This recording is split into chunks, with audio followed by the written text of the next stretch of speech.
Hey folks, Eats the RC back at it again.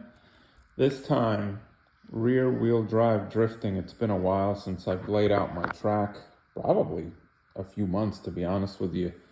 For the longest time, I've been running these 28 scale drifters. I got a couple of them. One that's a TG Racing, which I just recently posted a video of this one.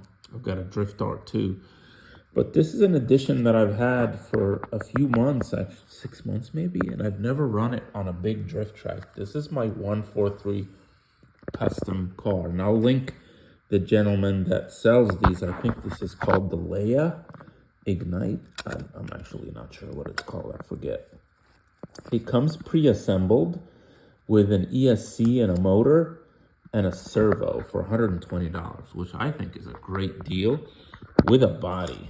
I think I paid like all in $150 for this car.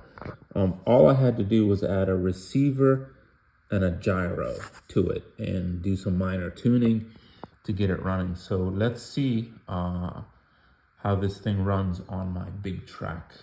This could be awesome or it could be a big disappointment.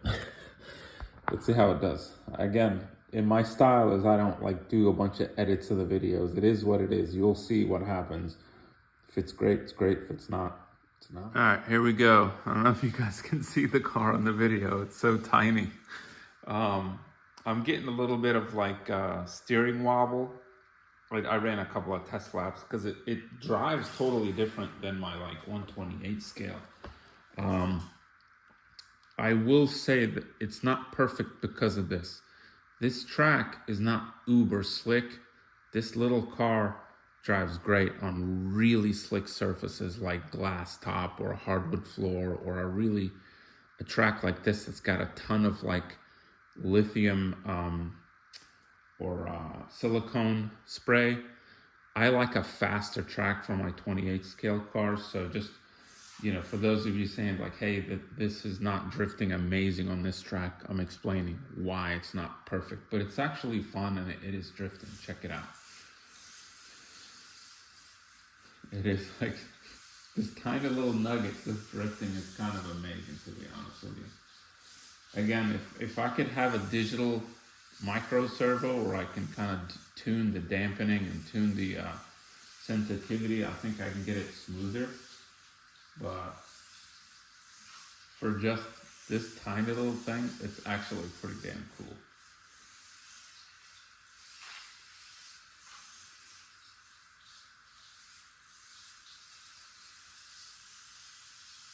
I mean, it's sliding, bro. It is sliding. I'm gonna have to stretch this thing and put it on a 136 scale. This is like closer to 143. Some would argue that it's 136, but I don't think so. It's a 143. There's a 136 scale Supra that I want to fit this on, but I'm going to need some wider offset tires and bigger wheels.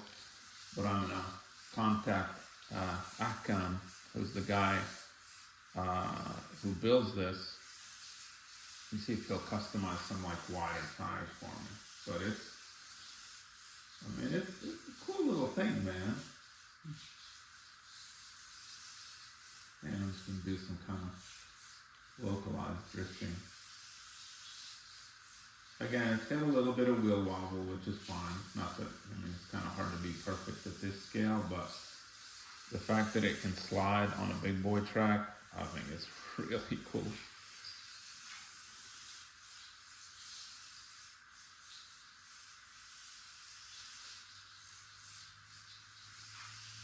Again, this is suited for smaller tracks, but it's still a lot of fun. I'm spinning out a little bit because I'm probably not the best driver, to be honest with you.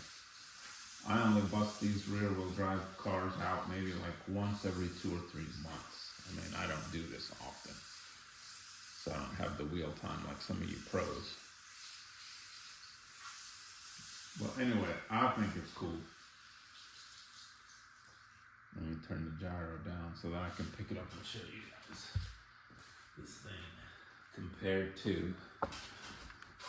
Here's a 128 scale and here's my 143.